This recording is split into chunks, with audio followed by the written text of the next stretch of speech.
आप सबने देखा और आज के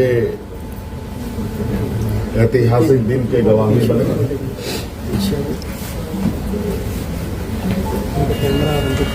आज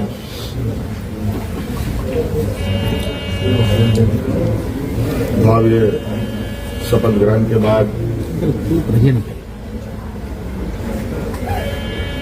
नई सरकार गठन के मार्ग प्रशस्त हुए हैं।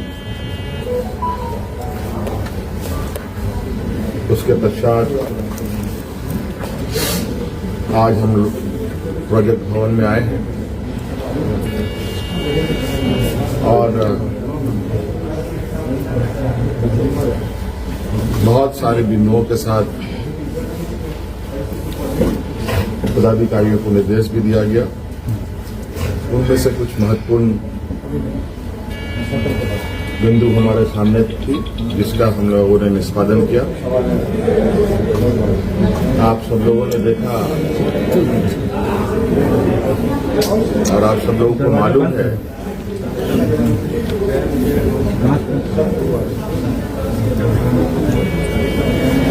केंद्र सरकार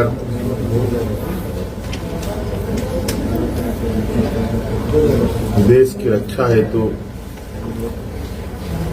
अग्निवीर जैसी कार्यक्रम को चला रही है।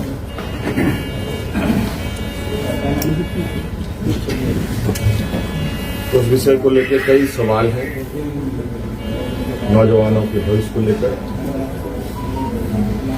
और आपको मैं बताना चाहूंगा कि राज्य सरकार ने, हम लोगों ने पहले ही ये निर्णय लिया था कि झारखंड राज्य के जो भी नौजवान अग्निवीर में शामिल होंगे और किसी घटना में अगर उनकी मृत्यु होती है तो उनके पूरे परिवारों के साथ, परिवारजनों के साथ राज्य सरकार खड़ी रहेगी और राज्य पुलिस कर्मियों को जो राज्य की किसी घटना में मृत्यु होने पर जो सहायता सहयोग सरकार देती है, वही सहयोग अग्निवीर के परिजनों को भी दे होगा। आपको मालूम है कि अभी कुछ दिन पहले ही असम के सीमावर्ती क्षेत्र में उग्रवादी घटना में 21 या 22 तारीख का दिन है, जहां झारखंड का एक नौजवान चंदन क्यारी, बोकारो जिले का एक क्षेत्र है, वहां का एक नौजवान अर्जुन महतो जो वीर गति को प्राप्त हुआ, उनको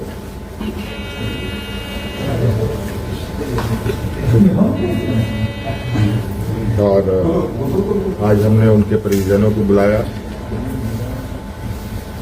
उनके भाई को हम लोगों ने एक नियुक्ति पत्र दिया और 10 लाख रुपए अनुदान भी उन्हें उपलब्ध कराया गया और उनके भाई बलराम महतो बोकारो समरान्याय में चतुर्थ वर्ग के पद पर उनको नियुक्त भी किया गया।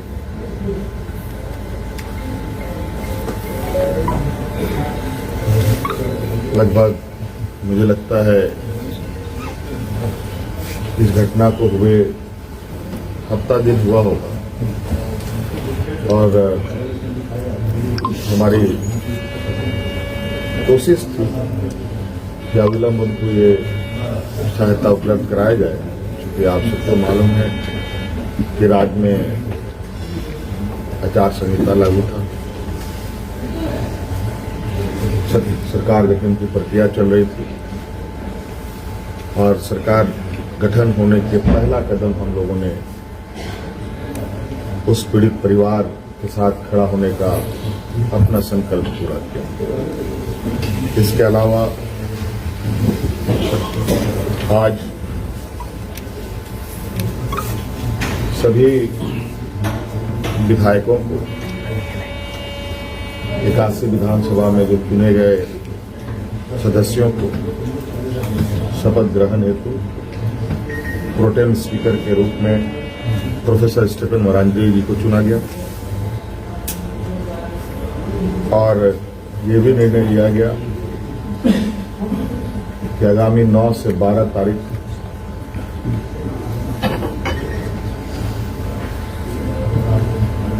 सरकार का प्रथम सत्र आहूत होगा और ये भी निर्देशित किया गया कि जो हमने निर्णय लिया था कि मैया सम्मान योजना के तहत दिसंबर माह से महिलाओं के खाते में 2,500 रुपये देने का उसे भुगतान किया जाएगा प्रतिमाह। केंद्र सरकार में हमारा जो बकाया है 1,36,000 करोड़ रुपया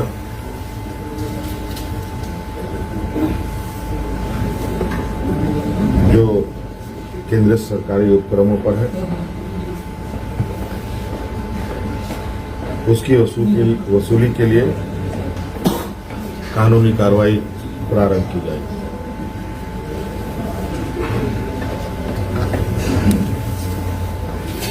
आपको पता है ये राज्य देश का सबसे पिछड़ा राज्य है।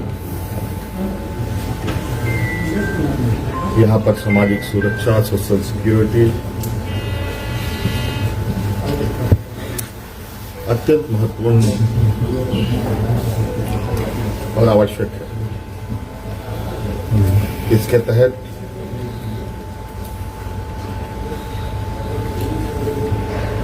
राज्य के गरीब गुरुआ लोगों को उनकी आर्थिक स्वावलंबी कैसे बने और इसको लेकर सरकार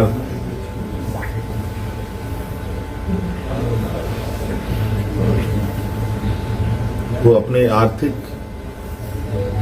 अपनी आय बढ़ाने की आवश्यकता होगी। इसके लिए नए स्रोत खोजे जाएंगे। खनन क्षेत्र में लागू या चल रहे पुराने करों की समीक्षा होगी और उसमें वृद्धि एवं न्यायिक मामलों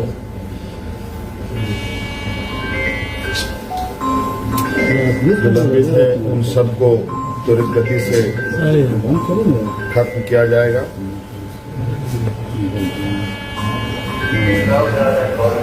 खनन क्षेत्र में कितने अधिक करें बढ़ाई जा सकती है इस पर सरकार आगे बढ़ेगी। आप सबको मालूम है कि हम लोगों ने उत्पाद सिपाही में भर्ती की प्रक्रिया पूरी कर ली है, लेकिन इस प्रक्रिया के तहत बड़े पैमाने पर नौजवानों की जाने गई हैं, जो बहुत ही दुखद घटना के रूप में हमारे सामने आया है।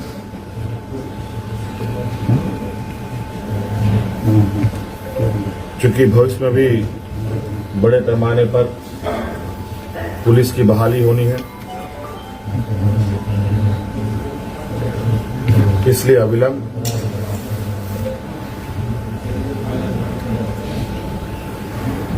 पीछे हुए नियुक्ति में जो घटना घटी है उसकी समीक्षा की जाएगी।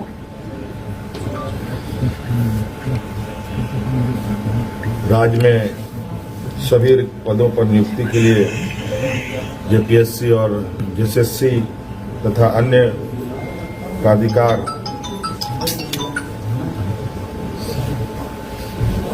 1 जनवरी 2025 के पूर्व परीक्षा कैलेंडर प्रकाशित किया जाएगा और जो लंबित रिजल्ट्स हैं उनको प्रकाशित किया जाएगा। साथ साथ में यह भी निर्णय लिया गया, असम में जो वहां के चाय बागान में बरसों बरस से यहाँ के मूल वासियों को ले जाया जा करके जो वहां बसे हैं, जो विशेषकर जनजातीय समूह जो झारखंड मूल के हैं, उनकी दशा एवं उनके भविष्य में दिए जाने वाले सुविधा का अध्ययन के लिए सर्वदलीय प्रतिनिधिमंडल एवं पदाधिकारियों का दल असम जाकर जमीनी स्तर पर अध्ययन करेगी और सरकार को प्रतिवेदन सौंपेगी। ये कुछ महत्वपूर्ण बिंदु आपके हम समक्ष हमने रखा है। बाकी चीजें और भी है जो हम समय समय पर आप सब लोगों के समक्ष अवगत कराने का काम करें।